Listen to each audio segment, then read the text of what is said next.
오늘 여러분과 함께 창세기 33장부터 35장에 관한 말씀을 통해서 은혜에 미끄러질 때라고 하는 제목으로 함께 말씀을 나누고자 합니다. 여러분, 창세기에 보게 되면은 잘 알고 있는 우리 아브라함, 이삭과 야곱과 요셉 이야기가 나와 있죠. 그 중에서 야곱이라고 하는 인물은 여러분 어떻게 생각하십니까? 가장 인간적이라고 할 수 있죠. 아니, 가장 죄악이 폭로되는 모습을 보여주는 게 바로 야곱이라 할 수 있습니다. 여러분, 야곱과 같은 인생 원하십니까? 그렇지 않을 것 같습니다.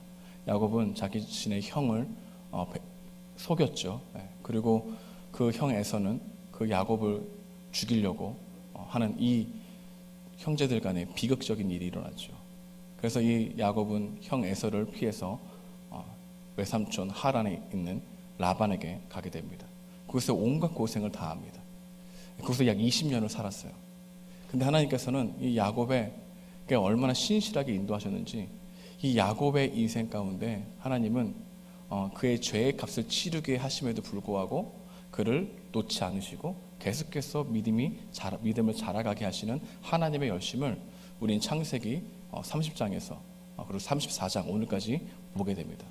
그리고 그가 이제 다시 자신의 고향으로 돌아올 수 있게 되는 여건이 열린 거죠. 그 뒤에서는 하나님의 신실하신 은혜가 있었죠. 오늘은 큰 은혜를 겪은 뒤에 일어난 일이라 할 수 있습니다. 여러분, 우리들도 큰 은혜를 겪은 후에, 기도가 응답된 이후에, 문제가 해결된 이후에 하나님과 점점 가까워지는 게 아니라 신기하게도 멀어지게 됩니다. 스스로 멀리 있다고 생각하게 되는 것이죠. 우리 안에는 하나님을 밀어내는 관성이 있습니다. 여러분 다 그럴 거예요. 하나님을 밀어내요. 근데 하나님의 은혜를 받은 다음에 더 밀어낼 수 있어요. 오히려 하나님과 가까워지는 게 아니라는 겁니다.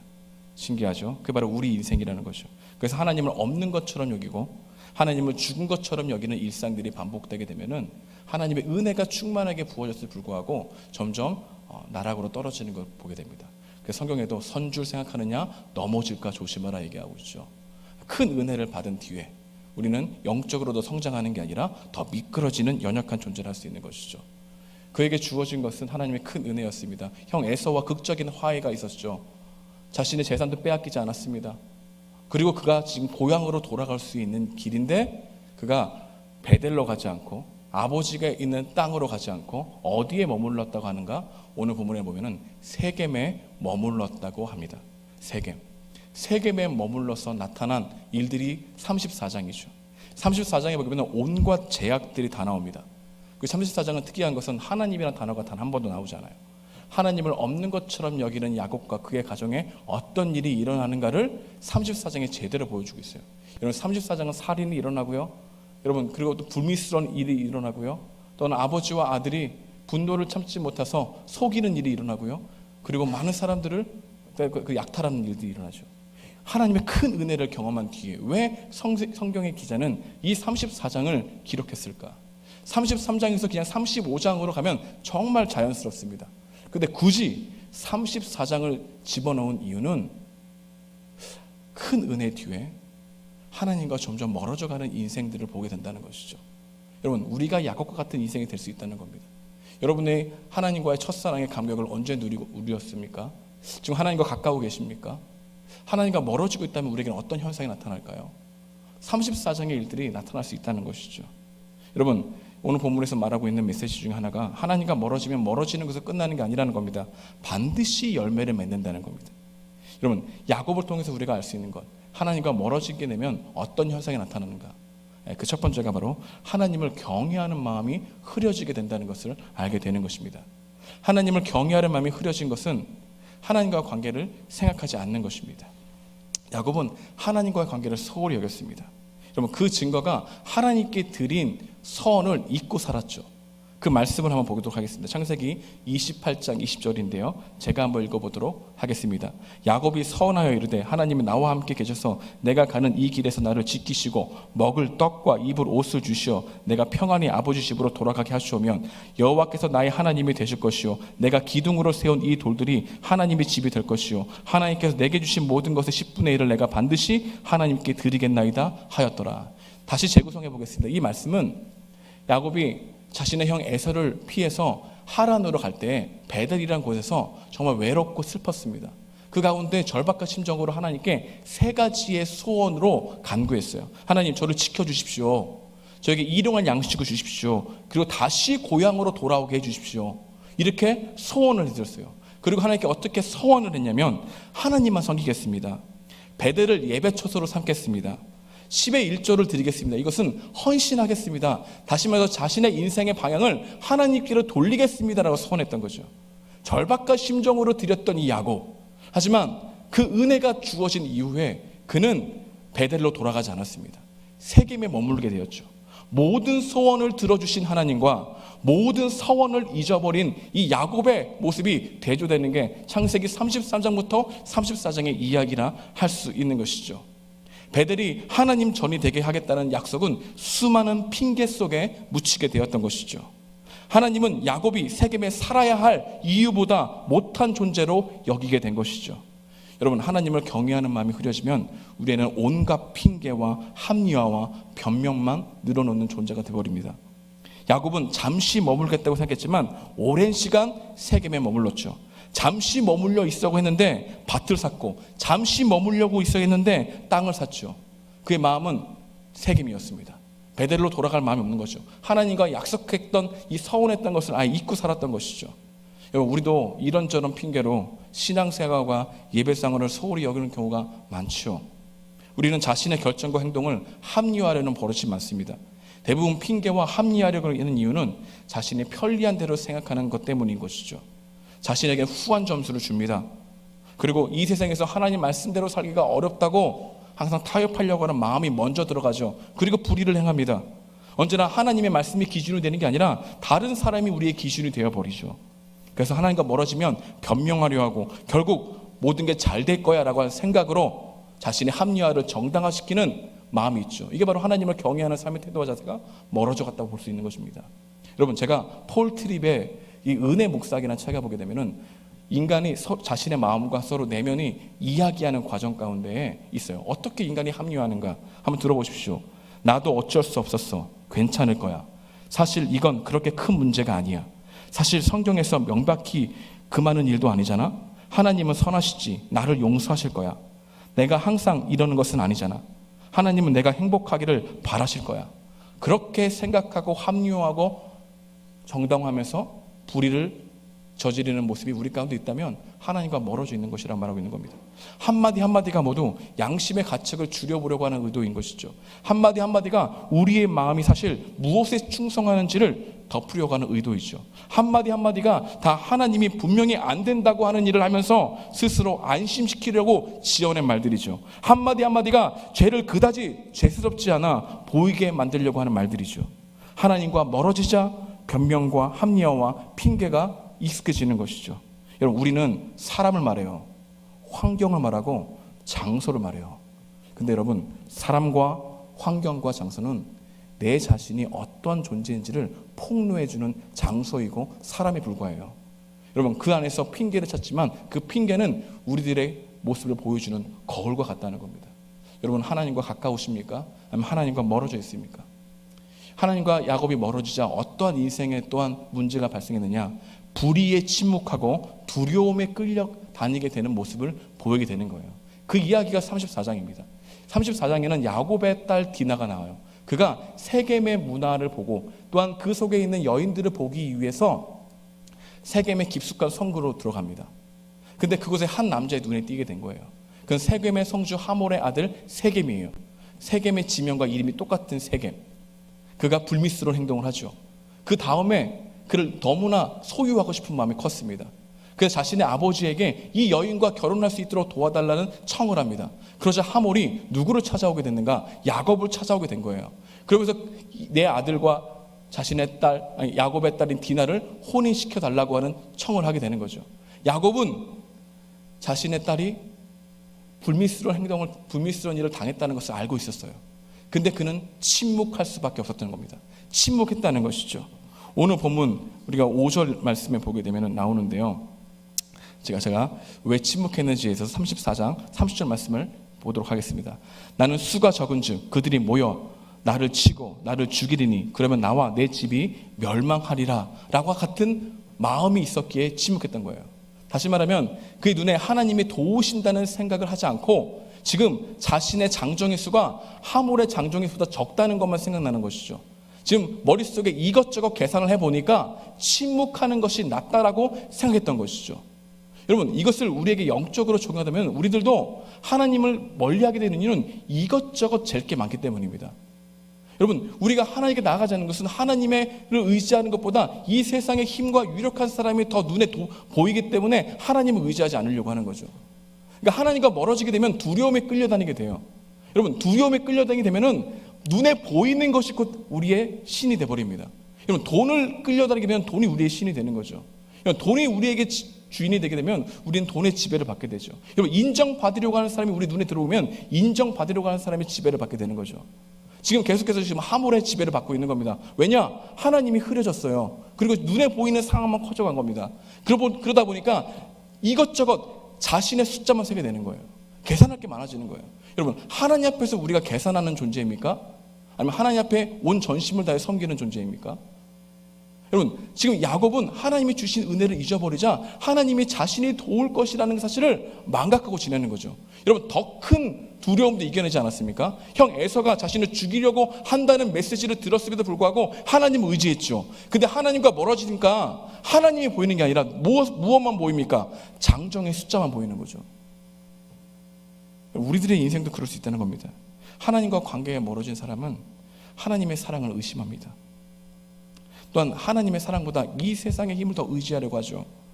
유력한 사람을 의지하려고 합니다. 그 안에는 반드시 합리화가 있어요. 그렇지, 이 세상 살아가려면. 여러분, 우리 주님은 상황과 상관없이 섬기는 거예요. 여러분, 여러분이 예수님이 주님이 되시면 상황이 아닌 주님을 섬기는 거예요. 목사님, 그런 말 하지 마십시오. 이 세상이 어떤지 아십니까? 라고 얘기해도 성경에 말하고 있는 제자는 그런 모습이에요. 여러분, 하나님 안에 모든 것이 다 있다고 인정하는 사람만이 하나님을 쫓아갈 수 있죠. 어떻게 하나님을 쫓아갑니까? 여러분, 하나님 안에 돈이 있고 하나님 안에 내 모든 것이 있다는 것을 믿는 사람만이 예수님을 유일한 가치로 따라가죠. 그렇지 않고 우리들은 대부분 핑계대요. 합리화해요. 변명해요. 그리고 상황이 나를 묶여있다고 항상 얘기해요. 그리고 언제나 이것저것 계산해요. 우리 주님이 이것저것 계산하고 따라오라 했습니까? 모든 것 버려두고 따라오라 했습니까? 주님께 모든 것 버려두라는 것은 정말로 나의 인생을 고난스럽게 하려고 하는 겁니까? 아니에요. 주님 안에 모든 것이 있기 때문에 모든 것을 주님으로 믿게 되면 돈을 지배할 수 있고, 모든 것을 주님께 되면 사람에 끌려다니지 않냐고, 모든 것을 주님을 믿게 되면 우리 인생에 분명한 균형이 있다는 거예요. 여러분, 균형은 스스로 균형을 잡으러서 균형되는 게 아니라 하나님을 모든 것으로 의지할 때 균형이 잡히는 거예요. 그렇지 않고 우리 인생은 달라지지 않아요. 우리는 계속해서 누굴 밀어냅니까? 하나님을 밀어낸다니까요. 여러분, 죄송합니다. 여기에서도 하나님을 밀어내는 사람들이 있어요. 밀어내요. 계속 말씀을 들어도 밀어내요. 우리의 생각이 너무나 죄성이 많아서 하나님의 말씀을 있는 그대로 받아들이기 싫어해요. 그 밀어내죠. 야곱이 하나님과 멀어지자 또 한 가지 어떤 열매를 맺게 되냐면요, 은혜에 반응하는 헌신이 사라져버렸어요. 은혜에 반응하는 헌신이 사라졌다. 여러분, 더 이상 베델이 전이 되겠다라고 하는 하나님과 했던 약속은 흐려졌지요. 사라졌죠. 세겜에 머무는 것이 좋은 거예요. 이곳이 좋사오니 하나님께 예배 드리는 자신의 것을 드리려고 마음이 흐려진 게 된 거죠. 창세기 28장 22절에 이런 말씀이 있습니다. 내가 기둥으로 세운 이 돌이 하나님이 집이 될 것이요 하나님께서 내게 주신 모든 것의 10분의 1을 내가 반드시 하나님께 드리겠나이다 하였더라. 이 약속은 사라져버렸습니다. 이 서원은 흐려졌어요. 오직 그에게는 입술의 고백만 남은 거죠. 여러분, 하나님과 멀어지면 우리는 입술로만 찬양할 가능성이 매우 큽니다. 하나님과 멀어지면 하나님께 충성하지 않고도 결국 모든 일이 잘 될 것이라는 착각을 합니다. 우리의 몸과 행실, 시간과 노력, 땀, 나를 거룩한 산 제물로 드리는 것은 불가능해지죠. 여러분, 하나님과 관계가 멀어지면 나를 드러내는 헌신만 하게 돼요. 나를 드러내는 헌신. 하나님과 관계가 멀어지면 쉬운 선택만 합니다. 여러분, 쉬운 선택은 내가 감당할 수 있는 선택을 얘기하는 게 아니에요. 쉬운 선택은 내게 자랑이 되고 이익이 될 것 같은 것만 선택하게 되는 거예요. 여러분, 하나님을 섬기는데 쉬운 선택이 있습니까? 아닙니다. 온전히 나를 드리는 선택 외에는 하나님께 드리는 선택은 없는 거예요. 우리는 오늘 쉬운 것만 보죠. 나를 자랑하는 것만. 여러분, 은혜에 반응하는 헌신이 없다면 우리는 지금 하나님과 멀어져 있는 겁니다. 우리가 어제의 믿음으로 오늘을 살고 있다면 내가 나의 지금 신앙생활이 예전에 감격 주셨고 예전에 은혜 주셨던 것에 머물러 있다면 그건 신앙생활이 아니에요. 우리는 하나님을 붙들고 있는 게 아니라 그때 그 감정을 붙들고 있는 거예요. 여러분 지금 하나님과 가까워 계십니까? 아니면 멀어져 계십니까? 여러분 하나님과 멀어지게 되면 나만 보여요. 나의 공로가 보이고 나의 열심이 보이고 나의 헌신이 보여요. 근데 하나님의 은혜에 감격하게 되면 내가 흐려져요. 여러분 구속한 주만 보이게 되는 거예요. 그게 최고의 섬김이에요. 은혜에 반응한 헌신은 자기 의라고 하는 그림자를 만들지 않습니다. 제가 이 빛과 함께 가까이 있으니까 그림자가 많이 나타나지 않죠. 근데 내 이 빛과 멀어져 보십시오. 점점 어둠의 그림자는 커져갈 겁니다. 여러분과 하나님과 멀어져 가면 반드시 여러분은 하나님을 향하여 오해합니다. 하나님을 향하여 그림자를 만들어내요. 자기 의라는 그림자를 더 믿어요. 여러분의 감정을 더 믿어요. 그러니까 하나님에 대해 오해하죠. 내가 만든 하나님을 스스로 믿는다고 하면서 하나님을 섬기고 있다고 하죠. 나는 크리스천이야 라고 얘기하죠. 예배를 드리고 있는 것으로 말미암아 하나님이 없는 거예요. 종교성이 많아지는 거예요. 여러분 종교와 신앙을 구별할 수 있는 은혜가 있길 소망합니다. 여러분 지금 종교 생활하고 있는 거 아니에요? 여러분 정말로 하나님의 은혜에 감격해서 예배드리고 있습니까? 아니면 은혜를 촉발하기 위해서 예배드리고 있습니까? 여러분 하나님을 사랑해서 예배드리고 있는 겁니까? 하나님의 사랑을 일으키려고 예배드리고 있습니까? 우리는 이 질문을 꼭 해봐야 된다는 것이죠. 그렇지 않으면 우리는 지금 다 종교 생활하고 있는 거예요. 여러분 여기 앉아서 있다가 돌아가시면 여러분의 마음에 정말 뿌듯함이 일어납니까? 무엇을 위해 여기 앉았을까? 의무감을 행한 겁니까? 아니면 정말 다시 한번 신앙을 고백하고 내가 일상생활에 하나님의 은혜에 반응해서 살아가겠다는 마음으로 걸어가고 있는 겁니까? 은혜에 미끄러지진 않았습니까? 여러분 하나님의 빛 대신 그 주님의 말씀 앞에 여러분 무릎 꿇은 적 있나요? 정말 바짝 엎드려서 제가 하겠습니다는 순종하는 열심이 있습니까? 순종하기 전에 언제나 핑계대죠. 순종하기 전에 내 마음이 어렵다고 얘기하죠. 언제나 상황과 사람과 문제가 내 앞에 언제나 먼저이죠. 그러니 하나님이 안 보이죠. 아니 스스로 하나님을 멀게 느끼게 하는 거죠. 내가 밀어내는 거죠. 여러분 하나님이 멀어진 게 아니라 내가 하나님을 밀어내는 거예요. 그게 진짜 성경을 통해서 볼 수 있어야 되는 겁니다. 여러분 하나님을 밀어내고 있습니까? 아니면 하나님과 가까워 있습니까? 이것을 우리에게 말하고 있다는 것이죠. 세겜에 머물고 있습니까? 아니면 정말로 하나님께 드리는 예배를 베델로 걸어가고 있습니까? 그렇다면 우리에게 어떻게 영적인 각성이 일어날까요? 하나님과 관계가 어떻게 회복해야 될까요? 여러분 이게 우리를 무기력하게 합니다. 무엇이 될까? 내가 어떤 방법으로 하나님과의 관계가 회복될 수 있을까? 첫 번째로 여러분 죄송합니다. 하나님이 하셔야 돼요. 여러분 여러분이 하나님의 사랑을 일으킬 수 없어요.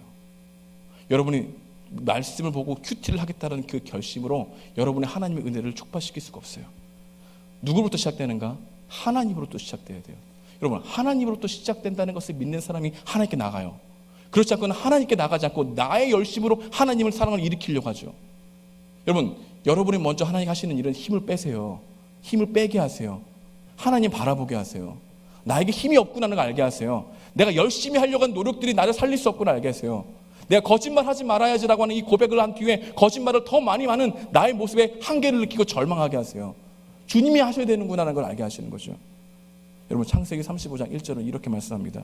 하나님이 야곱에게 이르시되 일어나 베델로 올라가서 거기 거주하며 내 형 에서의 낯을 피하여 도망가던 때에 내가 나타났던 하나님께 거기서 제단을 쌓으라 하신지라. 누가 먼저 다가오셨습니까? 하나님이 다가오셨죠. 하나님이 말씀하셨죠. 여러분 하나님이 다가오셔야 돼요. 우리는 기도해야 되는 생각을 알고 있어요. 근데 여러분 기도해야 된다는 다짐하면 여러분 기도합니까? 여러분 말씀을 읽어야 된다는 것을 알고 있어요. 근데 그 말씀이 여러분들을 인도해 갑니까? 아니죠. 누가 하셔야 됩니까? 하나님이 하셔야 돼요. 근데 우리는 하나님이 하셔야 되는 데를 인정하지 않아요. 언제나 은혜 받았다고 하면은 내가 이렇게 결정하겠습니다라는 생각을 더 하죠. 언제나 자기 마음, 자기의 힘, 자기의 능력을 유지하죠. 여러분 자기의 힘과 하나님께서 도우시는 힘을 제대로 구별하지 못하면 아직 하나님의 힘을 경험하지 못하는 겁니다. 하나님이 하셔야 돼요. 여러분의 구원은 누구에게 있습니까? 여러분에게 있습니까? 나에게 있습니까? 설교를 듣는 여러분의 마음속에 있는 의지에 있습니까? 아니에요. 하나님이 하셔야 돼요. 하나님이 여러분 구원하셔야 돼요. 하나님이 여러분들을 이끄시지 않으면 여러분들 소망 없어요. 아무리 여러분들 열정적으로 주님을 찾아도 만날 수 없어요. 누가 하셔야 됩니까? 하나님이 하셔야 돼요. 근데 하나님이 하셔야 된다는 걸 인정하지 않으니까 교만한 거예요. 하나님이 하셔야 되는 것을 믿지 않으니까 더욱더 냉정하게 말하면 하나님을 밀어내고 있는 거예요. 여러분 정말 여러분의 마음 가운데 하나님이 말씀하시기를 소원하고 갈망하십니까? 아니라는 거예요. 하나님이 하실 때를 기다리고 있다. 그럼 찾질 않잖아. 목마르되, 말씀이 배고프되, 근데 하나님에 대해서 하나님이 하신다는 것을 믿지 않아. 그리고 언제나 내 마음대로 하려고 열심히 해보지만 작심 삼일이 안 돼. 그리고 또 좌절해, 또 절망해, 또 실패했다고 얘기해. 또 우리는 핑계대. 뭐라고 핑계댑니까? 상황과 사람과 장소가 나를 핑계대게 만든다고 하는 거죠. 여러분, 하나님이 하셔야 된다는 이야기가 나에게 절망 가운데로 느끼고 또 한편으로는 소망이 되지 않냐면 우리는 주님을 인격적으로 만난 게 아닙니다. 이 말씀이 무거운 말씀이 아닌 나의 마음을 진단하는 말씀을 되게 은혜 있게 소망합니다. 두 번째는 하나님은 어떤 분이실까요? 하나님 어떻게 우리를 변화시킬까요? 하나님이 하시고 하나님이 말씀하세요. 여러분, 하나님 말씀하신 하나님이세요.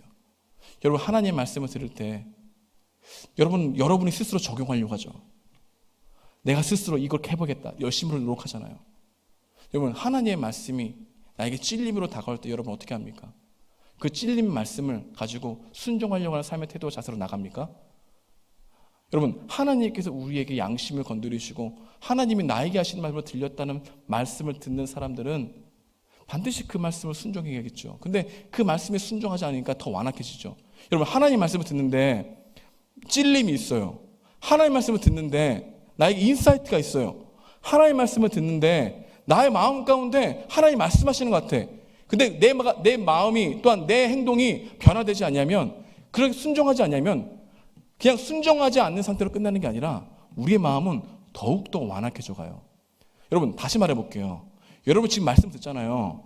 근데 말씀을 듣는데 이 말씀을 듣고 찔림을 받는데 그 찔림을 받음에도 불구하고 그냥 가만히 있으면 여러분은 그냥 가만히 있는 상태로 끝나는 게 아니라 다음에 어떤 하나님 말씀이 들려도 그 말씀에 순종할 수 없는 상태로 변해버린다고요. 그러니까 하나님 말씀을 너무나 많이 들어. 근데 하나님 말씀에 대한 순종이 없어요. 나에게 희생이 없어. 왜? 희생을 못하지. 왜냐? 하나님이 일하시지 않으니까. 두 번째로는 하나님의 말씀을 듣기만 하니까. 여러분, 우리 마음이 하나님과 멀어져 있다는 것을 분명히 인정하십니까? 우리 상태가 그럴 수 있다는 겁니다. 하나님 어떤 분이실까요? 말씀하신 하나님이에요. 사도행전 22장에 보면 이런 말씀이 있습니다. 다메섹 도상에서 이 바울이 하나님 말씀을 들어요. 근데 옆에는 많은 사람들이 있었어요. 근데 많은 사람들은 하나님 음성을 듣지 못해요. 누구만 들었냐? 사도 바울만 들었어요. 그 이야기를 자신이 이렇게 고백하는 겁니다. 22장 8절에서 9절인데요. 제가 읽어보겠습니다. 나와 함께 있는 사람들이 빛을 보면서 나에게 말씀하시는 이의 소리는 듣지 못하더라. 내가 이르되 주님 무엇을 하리이까? 주께서 이르시되 일어나 다메섹으로 들어가라. 내가 해야 할 모든 것을 거기서 누가 이르리라 하시거늘. 여러분, 같이 있었어요. 우리와 함께 이렇게 같이 예배드려요.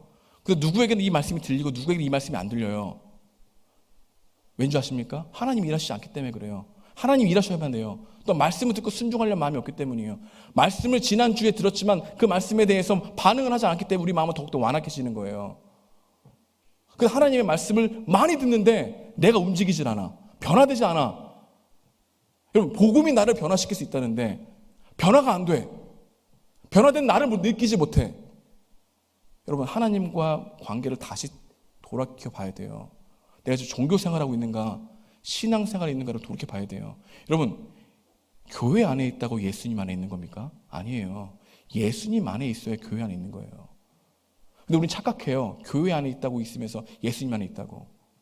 여러분, 예수님 안에 있지 아니하면 교회 안에 있어도 예수님 안에 있지 않는 거예요. 여러분, 말씀을 들을 때 어떻게 듣습니까? 여러분, 하나님에 대한 말씀을 어떻게 듣고 있습니까? 말씀해 보십시오. 내가 들을 만한 것 순종하겠습니다라고 듣습니까? 아니면 주님이 나에게 하시는 말씀이 있을 거라고 하는 믿음으로 들으십니까? 거기서부터가 하나님과 나의 관계가 멀어져 있는지 가까워지는지 알 수 있는 것이죠. 여러분, 우리 하나님은 이렇게 말씀하세요. 말씀하실 때 무엇을 알게 하실까요? 은혜를 알게 하세요. 은혜를 알게 하신다. 여러분, 야곱에게 하나님 말씀하셨죠. 다가오셨죠. 그리고 그에게 깨닫게 하신 게 뭡니까? 그동안 어떤 일이 있었는가? 내가 너를 어떻게 여기까지 인도했는지를 생각하게 하시고 기억나게 하시죠. 우리 하나님은 여러분께 다가오세요. 그리고 말씀하세요. 그리고 먼저 죄책감을 일으키는 게 아니라 하나님의 은혜를 생각하게 하세요.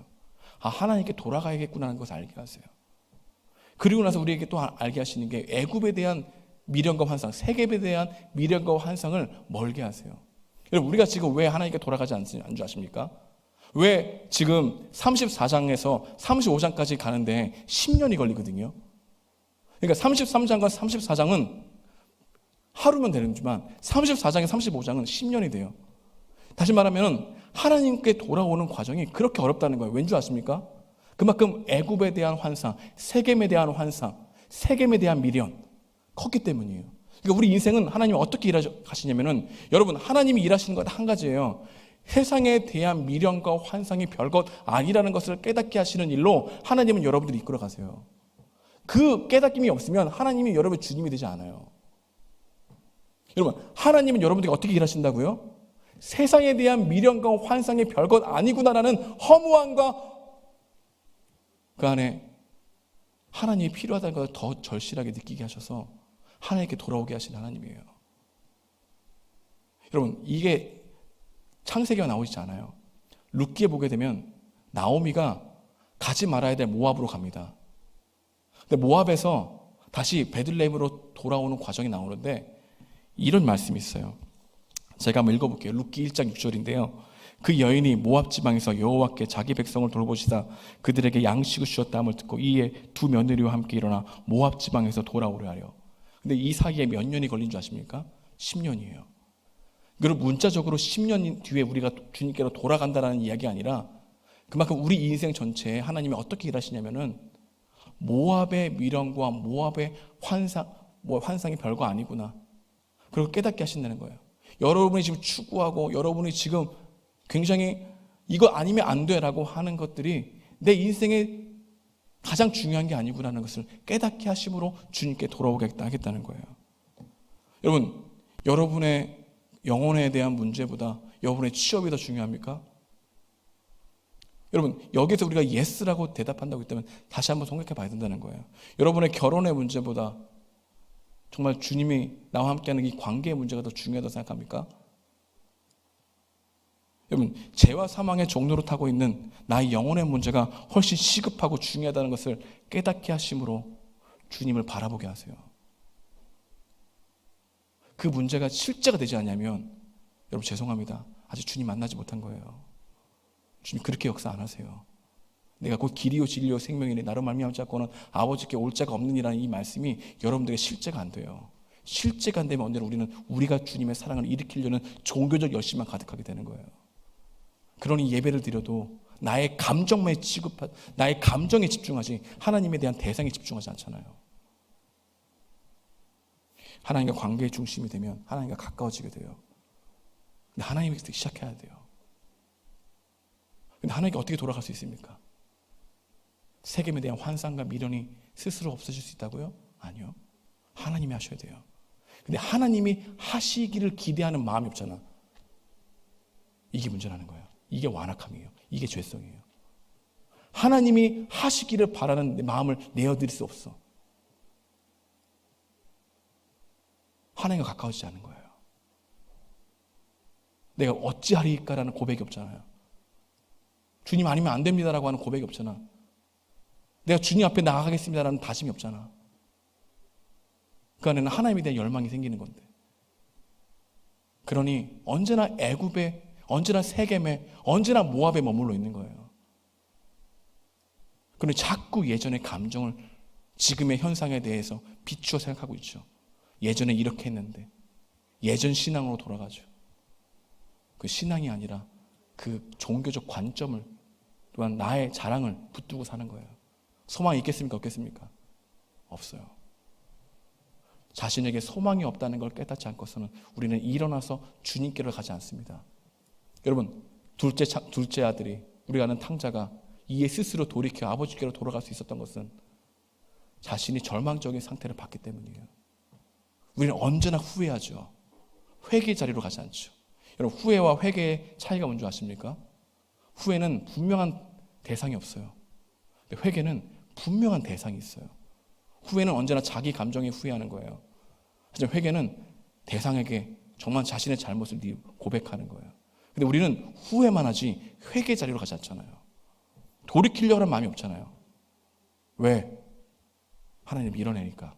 두 번째는 하나님이 계속해서 우리에게 찾아오시는데 언제나 핑계와 정당화로 하나님이 아닌 것처럼 준 것처럼 여기기 때문에 내 스스로 살려고 하는 힘과 노력과 이 외국에 대한 환상, 세상에 대한 환상과 미련이 우리 마음을 훨씬 더 지배하기 때문에 하나님 안에 모든 것이 다 있다라고 말씀하시는데 하나님의 말씀을 듣지 못해.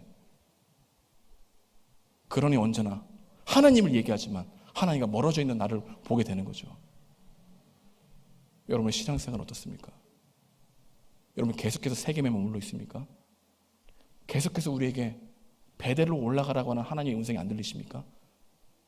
여러분, 하나님이 나에게 말씀하지 않으셨다고요? 아니요. 매주 말씀하세요. 아니, 매일 말씀하세요. 왜 우리는 돌아가지 않죠? 왜냐? 하나님 밀어내는 죄성이 많으니까. 그걸 인정하지 않지. 하나님 나의 구원의 시작이라는 것을. 그래서 야곱이 하나님과 멀어지게 된 것. 우리는 이것을 통해서 우리 죄성이 얼마나 큰지를 발견해야 돼요. 여러분이 하나님 앞에 스스로 내가 하나님 앞에 쓸 수 없는 존재라는 것을 절박하게 깨닫지 않는 이상 예수님의 십자가는 언제나 여러분에게 축소됩니다. 여러분, 고난주간이 절기로 끝납니까? 여러분, 예수님의 고난주간이 절기로 끝나는 것이 비극이에요. 고난주간이 사랑 외에 절절한 마음으로 나오지 않는다면 우리는 아직 예수님을 인격적으로 만나지 못하고, 아니, 죄송합니다. 밀어내고 있는 거예요. 계속 밀어내고 있는 거예요. 그게 불이에요. 그게 로마서 1장에 나오는 불이에요. 여러분, 하나님의 가장 큰 심판은 내버려 두심이거든요. 우리 주님은 내버려 두시지 않잖아요. 계속 말씀하시는데 계속 거부하고 있는 거예요. 그걸 예배드리고 있다고 생각하고 있는 거죠. 은혜에 미끄러졌습니까? 여러분의 하나님을 향한 고백이, 신앙 고백이 단순히 주문을 외우는 것에 불과합니까? 은혜에 반응하는 헌신이 없습니까? 그동안 헌신했던 것들이 여러분의 의의를 드러내고 자랑을 하고 하는 사람이 없으니까 내가 해야지라고 하는 선한 의, 그게 바로 죄예요. 그것을 발견할 수 있는 하나님의 은총이 여러분 가운데 있게 주님의 이름으로 축복드립니다.